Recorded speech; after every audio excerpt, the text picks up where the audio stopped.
Good evening, friend. I welcome to you all in my next video. I am Hans.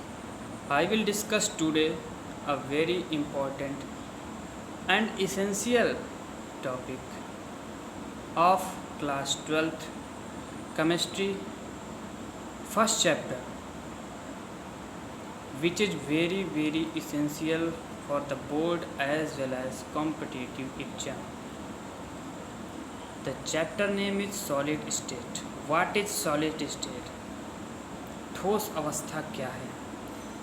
ठोस किसी पदार्थ की वह अवस्था है जिसमें उस पदार्थ के अंदर स्थित एटम्स, आयंस और मॉलिक्यूल्स एक दूसरे से टाइटली बाउंडेड होते हैं, एक दूसरे से बंधे होते हैं और उनमें गतिज ऊर्जा शून्य होती है। गतिज ऊर्जा का मतलब कि वह जो ठोस होता है वो एक दूसरे से मुक्त अवस्था में नहीं रह सकता, एक दूसरे से चिपक के अर्थात एकदम फिक्स रहता है। ठोस अवस्था किसी पदार्थ की वह अवस्था है जो एक स्पेसिफिक वॉल्यूम, डेंसिटी और एक निश्चित उसका द्रव्यमान होता है। यदि हम ठोस को किसी भी स्थान पर रख दें तो वह उसका मतलब उस जगह को ढक लेती है और उसे ही ठोस कहते हैं। ठोस मतलब जो आप मेरे पीछे दीवार, ये बोर्ड देख रहे हैं, ये भी ठोस है, दीवार भी ठोस है, घड़ी भी ठोस है और वो पीछे खिड़की भी ठोस है और मेरा हाथ भी ठोस है। तो ठोस को या सॉलिड को हम जो डिफ़ाइन करते हैं, अलग अलग भागों में बांटते हैं, वो दो बेसिस पे बांटते हैं। पहला कि उनके कंपोनेंट की अरेंजमेंट के बेसिस पे, यानी उनके संगठनों के आधार पर। दूसरा उनकी कंडक्टिंग प्रॉपर्टी के आधार पर। तो पहले तो हम संगठनों के आधार पर बात कर लेते हैं। संगठनों के आधार पर हम सॉलिड अर्थात ठोस को दो भागों में विभाजित करते हैं। पहला क्रिस्टलीय ठोस, दूसरा अक्रिस्टलीय ठोस। क्रिस्टलीय ठोस क्या है? क्रिस्टलीय ठोस को ट्रू सॉलिड भी कहा जाता है। ट्रू सॉलिड मतलब झूठ मूठ वाला नहीं, सच वाला सॉलिड, सही वाला ठोस। और अक्रिस्टलीय को फॉल्स या फिर स्यूडो सॉलिड भी कहा जाता है। इसका मतलब है कि वो झूठ मूठ का सॉलिड है, सॉलिड है नहीं पर कह दिया गया है सॉलिड, क्योंकि कुछ प्रॉपर्टी हैं जो उसे सॉलिड बताती हैं, परंतु जो मेन प्रॉपर्टी है सॉलिड की वो उसे क्लासिफाइड नहीं करती है। पर हमें पढ़ना दोनों का है। क्वेश्चन पूछ सकता है आपसे कि क्रिस्टलीय ठोस के गुणों को बताएं, तो आपको ध्यान लगा के पूरे ध्यान के साथ मेरी बातों को सुनना है। 1 मिनट के अंदर याद हो जाएगा, याद करने की ज़रूरत ही नहीं। आपने देखा होगा कि एक कोयला तो आपने देखा होगा जो कि इरेगुलर टाइप का होता है, मतलब उसका कोई शेप निश्चित नहीं होता, टेढ़ा मेढ़ा सा होता है। और आप एक नमक का क्रिस्टल देखे होंगे या फिर चीनी का क्रिस्टल। उदाहरण के लिए आप नमक का क्रिस्टल देखिए, तो जो नमक का क्रिस्टल होता है दोस्तों, वो एक चिकनी सतह होती है, उसकी सतह खुरदुरी नहीं होती है कोयले की तरह।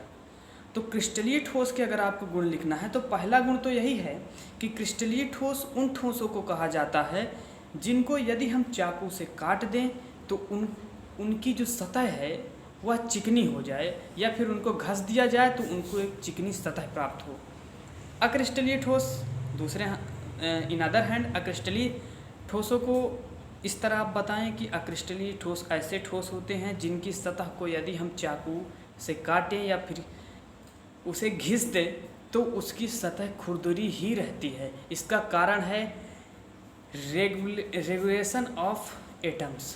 जो उनके अंदर एटम्स एंड मॉलिक्यूल्स होते हैं, उनकी जो रेगुलरिटी होती है वो इरेगुलर होते हैं। जो अक्रिस्टलीय ठोस होते हैं वो इरेगुलर होते हैं, मतलब एक एटम यहाँ है, एक एटम यहाँ है, तो एक एटम यहाँ है, एक एटम यहाँ है। मतलब अगर आप एक उदाहरण से समझिए आप इसे, कि छोटे बच्चों को यदि स्कूल में बैठा दिया जाए जो कि फर्स्ट या सेकंड या फर्स्ट में पढ़ रहे हों, केजी के बच्चे हों, और जैसे ही छुट्टी होती है तो सभी बच्चे तेज़ी से भागते हैं, तो जब बच्चे तेज़ी से भागते हैं तो वो अनियमित क्रम रहता है। जब कहीं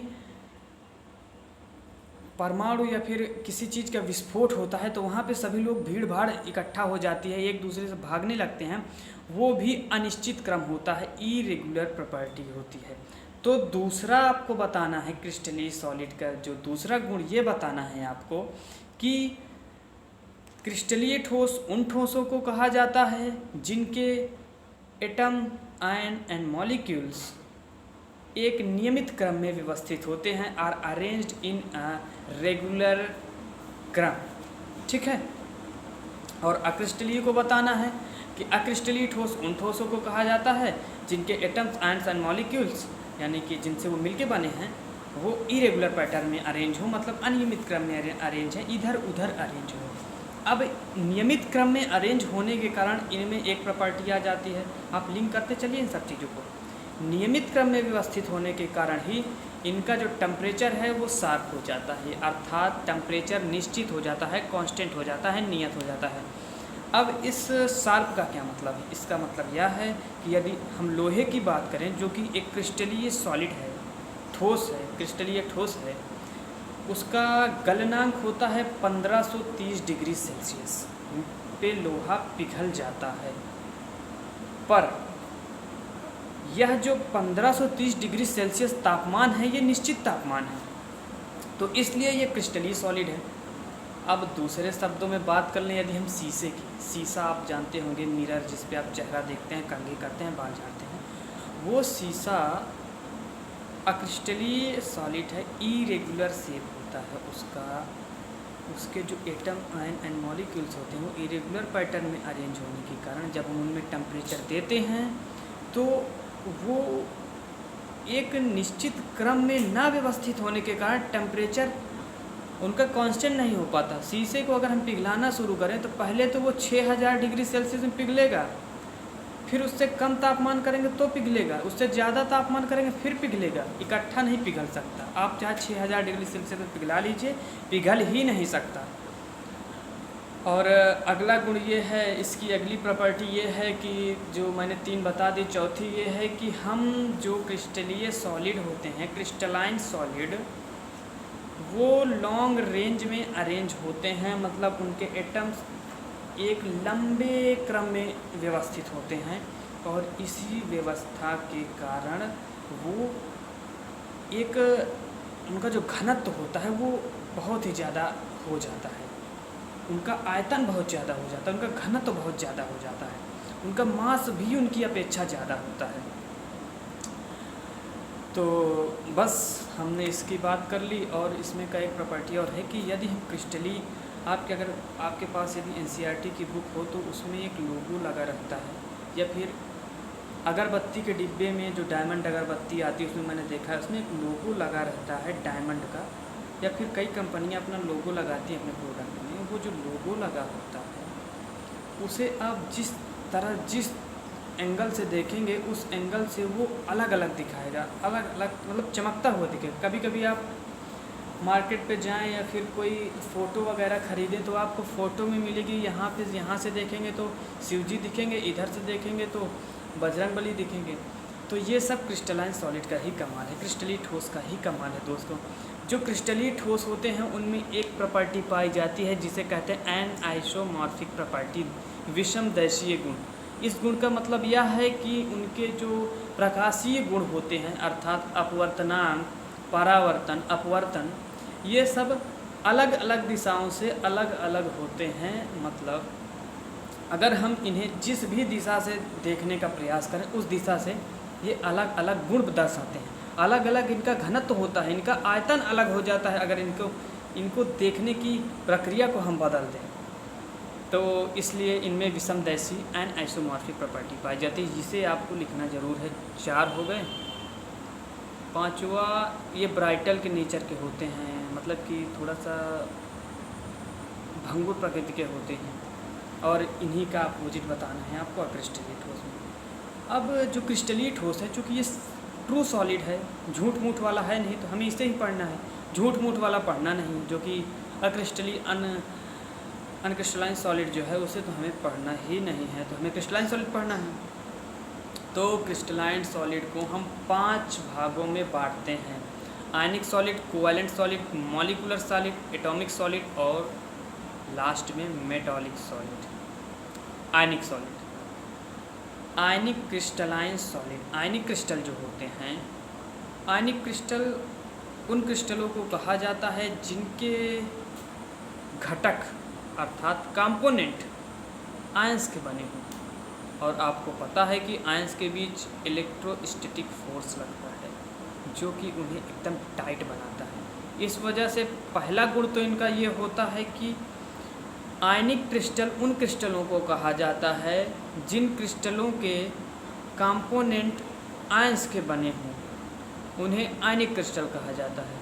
इनका दूसरा गुण है, चूँकि कंपोनेंट आयंस के बने होते हैं और हमें पता है कि आयंस के बीच इलेक्ट्रोस्टैटिक फोर्स लगता है, इसके कारण वो आयन इलेक्ट्रोस्टैटिक फोर्स लगने के कारण एक दूसरे से स्ट्रांगली टाइटली बाउंड हो जाते हैं और उनका टेम्परेचर इंक्रीज हो जाता है, उनका तापमान बढ़ जाता है। यानी उनको पिघलाने के लिए हमें ज़्यादा तापमान देना पड़ता है, क्योंकि एटम्स और आयंस एक दूसरे से बहुत तेज़ी से जुड़े हुए हैं और उन्हें हम जितना ज़्यादा देर तक गर्म करेंगे, जितना ज़्यादा तापमान देंगे, तभी वो अलग होंगे, अर्थात उन्हें पिघलाना असंभव है। और आयनिक क्रिस्टल तीसरी प्रॉपर्टी ये है, सब प्रॉपर्टी आयंस पर ही डिपेंड। तीसरी प्रॉपर्टी ये है कि आयनिक क्रिस्टल वो क्रिस्टल होते हैं जो जल में घुलने पर फ्री आयन देते हैं, अर्थात ठोस अवस्था में आयनिक क्रिस्टल विद्युत के कुचालक होते हैं, परंतु जैसे ही हम इन्हें एक्वा सॉल्यूशन अर्थात जल में डालते हैं तो ये मुक्त इलेक्ट्रॉन, फ्री इलेक्ट्रॉन्स होने के कारण ये विद्युत के सुचालक हो जाते हैं, गुड कंडक्टर ऑफ इलेक्ट्रिसिटी। इनकी प्रकृति भंगुर होती है, भंगुर अर्थात ब्राइटल नेचर के होते हैं। अब ये जो नमक होता है इसका फार्मूला है NaCl, यानी अर्थात सोडियम, Cl मतलब क्लोरीन। सोडियम का एक इलेक्ट्रॉन निकल करके क्लोरीन में चला जाता है और इन दोनों के बीच आयनिक बॉन्ड बनता है, जिसके कारण नमक तैयार होता है। और जो नमक होता है वो भंगुर प्रकृति का होता है, मतलब कि यदि हम उसमें हथौड़े से चोट करें तो वो टुकड़ों में बिखर जाता है, ना कि पिघल या मुड़ जाता है। जैसे लोहे पर हम हथौड़ा मारे तो वो मुड़ जाएगा, लेकिन नमक के जो क्रिस्टल है उस पर अगर हम हथौड़े से प्रहार करें तो वो छोटे छोटे टुकड़ों में बिखर जाता है। तो इसका एक गुण ये भी है कि आयनिक क्रिस्टल नेचर में ब्राइटल होते हैं, भंगुर प्रकृति के होते हैं। और आयनिक क्रिस्टल इनके जो भी गुण हैं वो आयंस के कारण हैं। मैंने पहला आयनिक क्रिस्टल बताया था, दूसरा कोवैलेंट क्रिस्टल। कोवैलेंट क्रिस्टल को एटॉमिक क्रिस्टल भी कहा जाता है, लैटिस क्रिस्टल भी कहा जाता है, नेटवर्किंग क्रिस्टल भी कहा जाता है। अब इसकी डिफिनेशन आप सुनिए।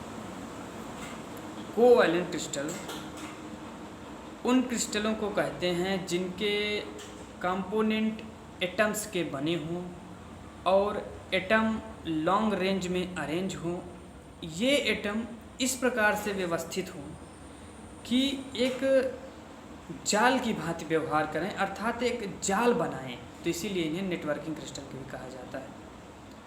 कोवैलेंट क्रिस्टल आप ग्रेफाइट मान लीजिए, हीरा ले लीजिए, हीरा और ग्रेफाइट ये सब कोवैलेंट क्रिस्टल है, क्योंकि इनके बीच कोवैलेंट बॉन्ड बना है। ये कार्बन के ही अपर रूप हैं। हीरा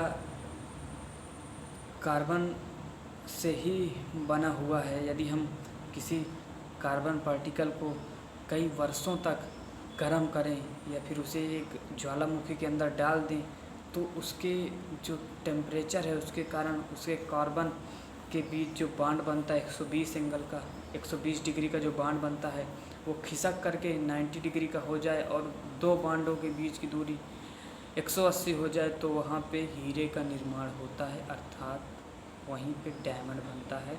और ग्रेफाइट, चूँकि जो ग्रेफाइट होता है वो गुड कंडक्टर ऑफ इलेक्ट्रिसिटी है, इस वजह से है क्योंकि ग्रेफाइट में एक फ्री इलेक्ट्रॉन पाया जाता है। हर एक कार्बन एटम पर एक फ्री इलेक्ट्रॉन पाया जाता है, जिसके कारण उन फ्री इलेक्ट्रॉन्स के कारण ही उसमें एक प्रॉपर्टी आती है जो कि कंडक्टिंग प्रॉपर्टी है, और इसके कारण ही graphite good conductor of electricity है। फ़िलहाल आज के लिए इतना बहुत लगातार बोलने के कारण मुझे थोड़ा पानी पीना पड़ेगा। आज के लिए इतना काफ़ी है।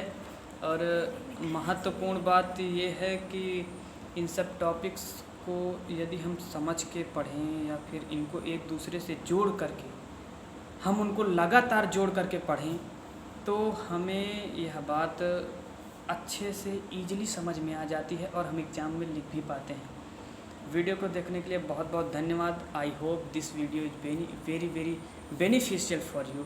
Thank you so much.